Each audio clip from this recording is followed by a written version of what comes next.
The central government is considering relaxing the minimum eligibility condition for gratuity payments to employees. The criteria may be reduced between 1 and 3 years from 5 years due to job security issues during the current pandemic. This development comes days after a report on Social Security Code by the Parliamentary Committee on Labour.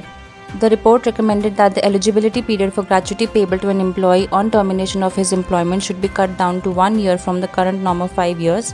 There are two options which are being considered: pro rata basis or proportional change for a few sectors, or a reduction in the 5-year threshold for all sectors.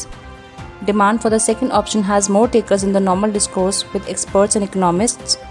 The Standing Committee has suggested lowering it to 1 to 3 years from the current 5 years.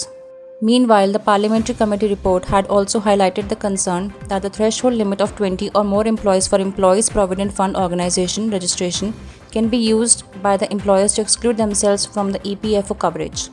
The proposition follows the idea that fixed-term employment will increase after the pandemic.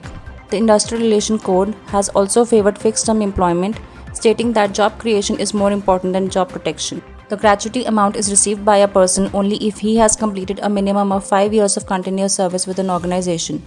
It can also be paid before the completion of 5 years at the death of an employee or in case of disability due to an accident or disease. How will the move impact employment in the country?